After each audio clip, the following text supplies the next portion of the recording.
It's early evening at the Borgata Casino in Atlantic City. An Italian-American playboy is at the poker table. He can't help but laugh.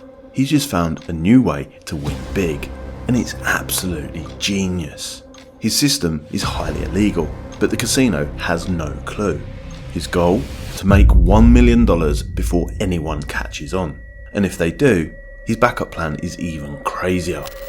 It's the dumbest twist to $1 million heist you've ever heard. Bizarrely, it involves a luxury casino suite, a toilet, and a very confused maintenance crew. But to find out how it all happened, we need to go back 1 year earlier. It's 2013, and in his hometown of Fayetteville, North Carolina, Christian Lusardi is screwed. He's a player, a ladies' man, and he likes to splash the cash. He'd never work for the man though. To make his money, he prefers to rob the rich. His last big hit was on Hollywood, a stash of dodgy DVDs, 35,500 to be exact, all the way from China. He sold those online, boom, and received over $1.3 million in his PayPal account. But the money was spent, and the feds had rumbled him. For now, they had bigger priorities: drugs, terrorism, cybercrime, all carried out by real criminals on an industrial scale. But it was curtains for that deal, and now he needs another payday, so Christian gets thinking. Who's got even more money and deserves to be robbed more than those greedy pigs in Hollywood? Simple, the casinos. Casinos in America rake in $200 billion a year. They do so by rinsing the little guy again and again with one rigged game after another. Now it's time for Christian to go and rob them back. To do it, he needs a plan. And when he comes up with one, it's so brilliant, even the smartest casinos in the world won't even see him coming. Now, history is full of Robin Hoods who have tried in every way to rip off the gambling industry. Even Christian's been there. He used to take their trade, running an illegal gambling operation back in the noughties, but that got shut down too. He's used to things going wrong. It's why you need a plan A for making big money fast, $1 million minimum, and a plan B for when the shit hits the fan. First, for plan A, the smash and grab. Christian's going after high stakes casinos, the worst of the worst. But from inside jobs, armed robberies and full-on heists to mark cards, magnetised roulette wheels and hacked slot machines, it's all been done before. He needs a big, bad idea, and he knows where to get one. China. If you want anything dodgy, they can make it happen. Cheap as chips. And bingo, he has his idea. Casino chips have been around since the 1800s, and the chips as we know them, those coloured discs, have been here since the 1940s. Soon, they became branded to each casino, and they still have this today. But in the 60s and 70s, when Vegas expanded and Atlantic City legalised gambling, chips also became more standardised, from $1 whites to purple 500s and so on. Casinos made gamblers feel comfortable wherever they were, and spending exploded. But the more casinos make, the more they'll fight to keep hold of it. They spend billions making chips as hard to copy as possible. In the 1980s, they used UV markings, only visible under a black light. In the 1990s, it was exclusive patterns and edged designs, whilst high-value chips were given serial numbers. Whilst in the 2000s, radio frequency identification, or RFID tags, were added so chips could be tracked in real time. So with all this going on, how could he possibly use fake chips to pull off a large-scale fraud?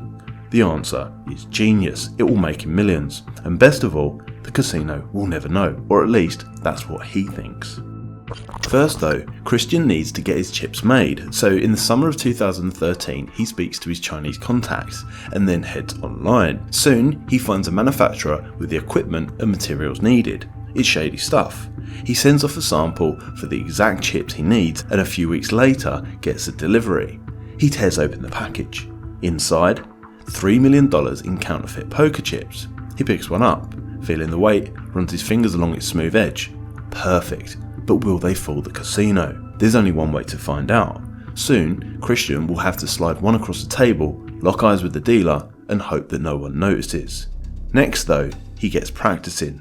His game of choice will be high stakes poker, not because he's good at it, he won't have to be, but for other reasons that will soon become clear later on. For now though, there's still work to do before he's completely ready. First, to pick his destination. He needs a mecca of gambling where big money changes hands, and whilst Las Vegas is halfway across the country, 2,200 miles away, Atlantic City, home to top casinos like the Borgata, is just a few hours away. It's also cheaper. He's going to make money, not soak up the nightlife, so his decision is easy. Once there, he'll head to the largest poker room in town at the highest grossing casino.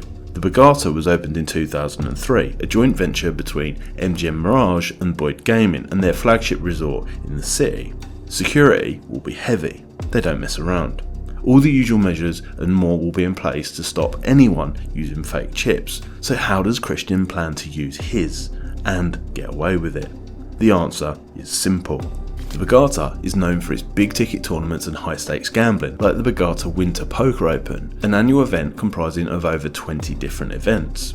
Everything builds into its big finale, Event 22, a World Poker Tour playoff with a $4 million kitty, but along the way there are plenty of other opportunities to make big bucks, with 8 different tournaments tagged with a different prize pool of at least $100,000. The money on offer here is huge. But the real reason to target the tournament is far smarter. It's because tournaments use their own unique chips. These chips are not worth anything. The amount you have only represents your standing in the game. So for this reason, they lack the security measures found in regular casino chips like RFID tracking. They're also simpler by design, so easier to replicate. Christian's final job is to fix fake tournament stickers on his blanks and he's ready to go.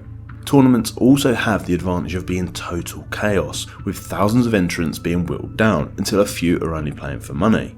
With everything that's going on, no one's going to notice one guy getting lucky. His plan then is simple: use his fake chips to increase his pile so he can stay involved and earn a bigger cash prize. As long as he doesn't try and win the entire event, he's sure not much can go wrong. So on January 13th, 2014, Christian arrives in Atlantic City and checks into a nearby Harrah's Casino and Hotel. When he wakes up the next day, on January 14th, he experiences an unfamiliar feeling: nerves. Christian has been a lifelong chancer. He doesn't get nervous, but today is the day. Everything rides on that first moment when a fake chip lands in someone else's hands. If nobody raises an eyebrow, it's game on. If anything looks or feels off though, it will soon be game over. He does have a plan B for this, designed to make sure that he can at least walk away safely, but hopefully he won't need it. At just after 9 AM, he stashes $800,000 of fake chips into a holdall, wipes his now clammy hands on a towel and takes one last look in the mirror. He's looking good. He leaves his room. His heart is racing because he's ready for the action to begin. And then it does at 10 AM. Event 1 of the Borgata Winter Poker Open is a big one. The $2 million guaranteed big stack no limit hold'em tournament is scheduled to run for the next 4 days. With a massive 4,814 entries and a $560 buy-in, there's a total prize pool of $2,412,700. If Christian can make it to the last 15% of players, he'll be in the money.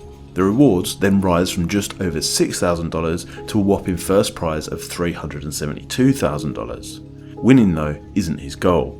That will attract too much attention. But if he can leave the table with anything undetected, he can then go again in the next event and just keep making money.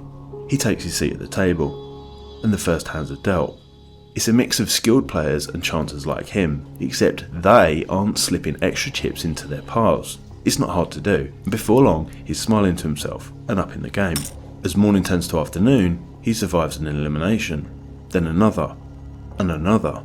Soon, those 4,814 players are down to 4,000, and then 3,000, and all the while he adds more fake chips. They mean that he can play hard, and when that backfires, it's fine, because there's plenty more where those came from. By the end of day 1, less than 2,000 players remain, and Christian is a new chip leader. He's not in the money yet. He just needs to get to the end of day 2 for that to happen, but his plan is working. He takes a drink from the minibar, finds some company, and later sleeps easy. What he doesn't know though is that the casinos think there might be a problem. The next morning it's day 2 and Christian is feeling good. He just needs to survive a few more cut-offs and he'll be earning coin. And and when the action resumes, he keeps increasing his chip pile so he can keep surviving eliminations. He's playing it smart though, his pile is never too big, and it's all coming easy. But at the same time, he does start to notice a weird vibe. Is it him, or is there extra casino security? He's starting to feel eyes everywhere, but perhaps he's just being paranoid.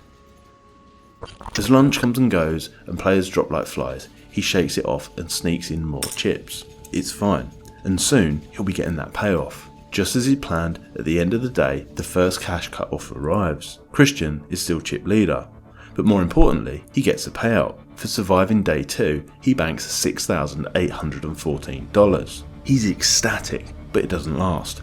Every glance feels like a stare, every step a trap. He forces himself to stay calm as he grabs his things, but his heartbeat is deafening. Head down, he makes his way past the casino security. Back in his hotel room, he locks the door, breathing hard.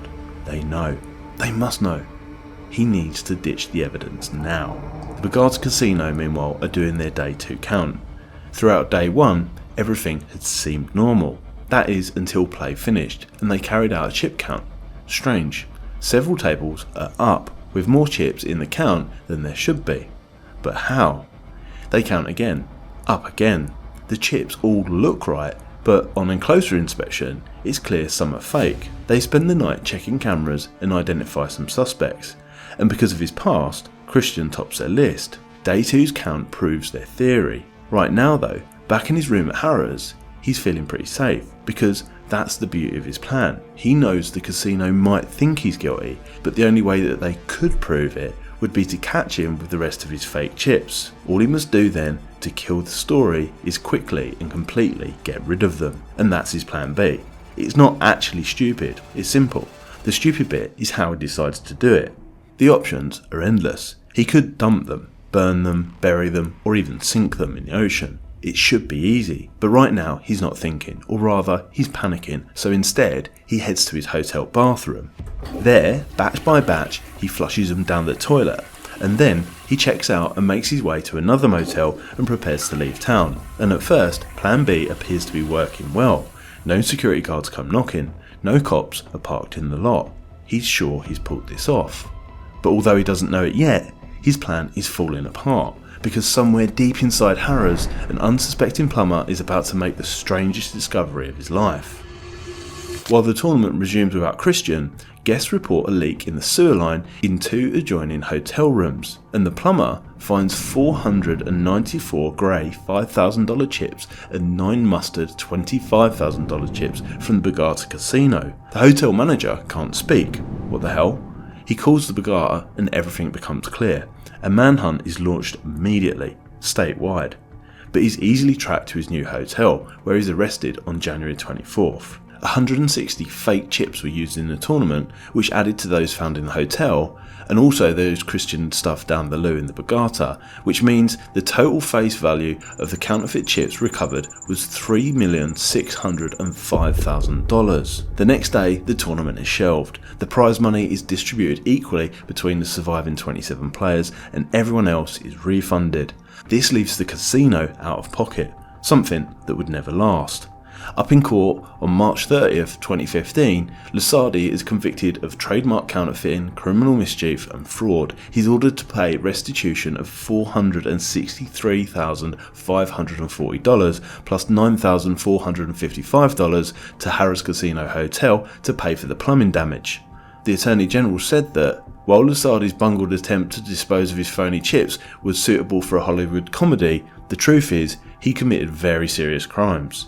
Those crimes being to mess with the casino, and now the authorities really throw the book at him. For this and the DVD business, Christian is sentenced to 5 years in state prison, plus 3 added years of supervised release. He flushed his entire future down the toilet. He was guilty and a dumbass, but some might say you'd get less for murder.